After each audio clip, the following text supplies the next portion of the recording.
Você está ouvindo a webradiovagalume.com. Esse é o Mensagens que Chegam pela manhã, pelo rádio e pelo YouTube também, né? Você viu que alguns programas estão sendo colocados ali quase imediatamente no YouTube. Você pode ouvir o programa inteiro no YouTube ou ver, né, trechos do programa no YouTube. No caso dos programas que você ouve, eles vão sem as músicas, porque existe aquela história dos direitos autorais. Então, na medida em que você coloca as músicas, as gravadoras, enfim, quem possui os direitos autorais pode bloquear o vídeo. Então, prefiro que isso não aconteça e é melhor a gente se manter no conteúdo. Mas eu quero falar contigo sobre decepção. Hoje de manhã eu publiquei um pequeno trecho de texto, um comentário no Facebook que fala sobre decepção, que é algo que a gente sempre acaba se deparando, né? Quem nunca se decepcionou com alguém ou com algo, ou com, por exemplo, agora a gente está vivendo no país um clima de decepção, por N razões, por N olhares, no entanto, não deixa de ser.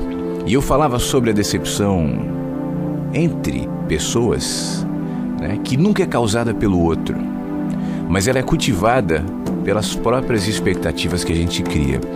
Isso pode parecer para alguns assim um pouco desconfortável. Eu me lembro uma vez eu toquei nesse assunto e uma mulher me falou assim: é muito simples você dizer isso, mas como é que, por exemplo, você vai casar com alguém sem ter expectativa? E ela dizia: eu tenho expectativa de que o meu casamento seja feliz. Eu tenho expectativas de que minha vida seja feliz. Eu tenho expectativas de me dar bem com meu marido, enfim, ter filhos. Isso é errado. E é engraçado como a nossa mente trabalha sempre nessa configuração, né? Do certo e do errado, devo, não devo, posso, não posso. E não se trata disso. É óbvio que quando você, por exemplo, sai de casa para ir trabalhar, você tem a expectativa de chegar no trabalho. Oh, claro que sim. Já muitas vezes eu falei aqui no programa que não dá pra gente viver sem expectativa. Eu, pessoalmente, acho que isso é uma utopia. Esse discurso de que não tenha expectativas. A vida é sem isso. Bom, mas você vai ter a expectativa de não ter. E se você tiver a expectativa de não ter, você já está alimentando pelo menos uma expectativa. Então não dá para não ter expectativa nenhuma. Então não é isso que eu estou dizendo nesse texto aqui sobre não cultivar expectativas. Vamos continuar. Não se trata exatamente do que o outro fez, mas o que você alimentou e projetou sobre outra pessoa, esperando que essa pessoa fosse alguma coisa que talvez não se vinculasse à realidade. Você começa a entender, não? É claro que na prática nem sempre é fácil, mas pense comigo. O que é exatamente você confiar no outro ou você esperar alguma coisa do outro? É acreditar que a pessoa vai ser sempre como você espera? Previsível?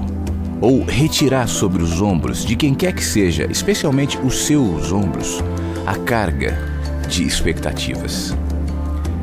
A expectativa que eu estou falando é a expectativa que modela o outro conforme as suas carências. Eu sonho com determinado tipo de pessoa, de imagem, a pessoa ideal, o príncipe encantado, a princesa encantada.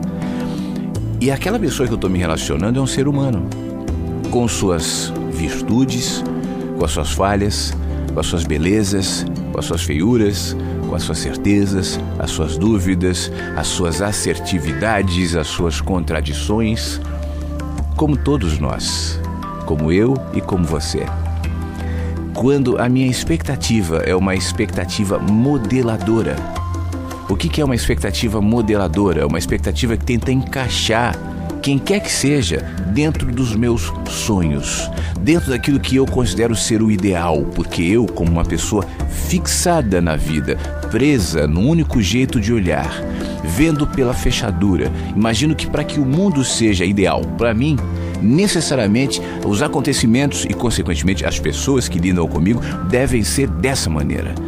Isso quer dizer o seguinte, que o meu trabalho tem que ser assim, eu tenho que ser uma pessoa próspera, financeiramente falando, eu tenho que ser uma pessoa que é promovida no trabalho, eu tenho que ser uma pessoa reconhecida pelos outros, o meu relacionamento tem que ser dessa maneira, e tem que ser assim, se não for, serei infeliz. Acontece que a vida não é como a gente quer que seja sempre.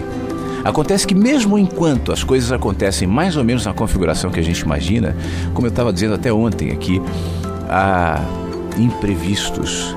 O tempo todo nós somos encurralados pelos imprevistos, pelas surpresas, pelos sustos que a vida mesmo trata de nos trazer, para que a gente entenda que as coisas não estão exatamente sob controle.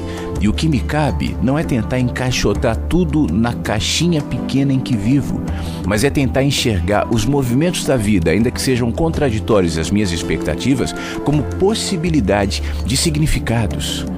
Na realidade, eu penso que sabedoria, que lucidez, que paz tem muito mais a ver com a minha amplitude de significados enquanto eu me movimento, caminho e lido com as pessoas, do que com o meu medo em encaixotar as pessoas e as situações conforme o que eu imagino ser o ideal.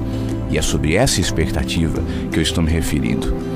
A expectativa de aprender, a expectativa de estar em paz, a expectativa de viver feliz, é óbvio que é saudável, é de todos, e quem não vive assim, no mínimo, está lidando com algum tipo de depressão.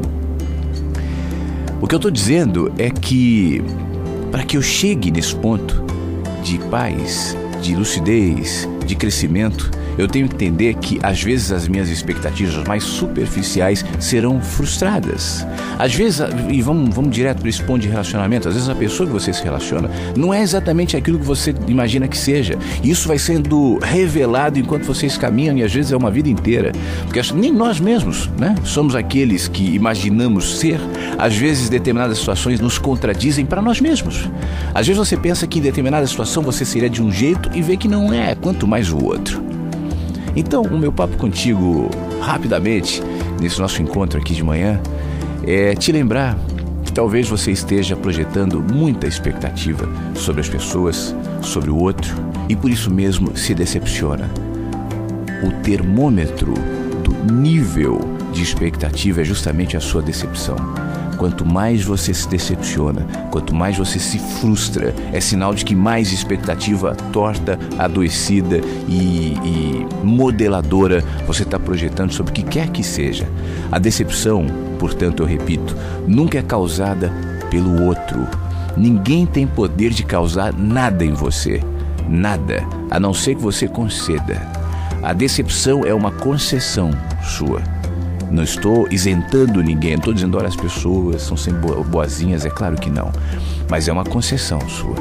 E é uma concessão sua na mesma medida da expectativa que você projeta sobre quem quer que seja. Portanto, seria melhor se você perceber que é melhor retirar dos seus ombros, dos seus olhos, das suas relações, essa expectativa adoecida que tenta encaixotar as pessoas. Isso é fruto do medo, é a tentativa de controle.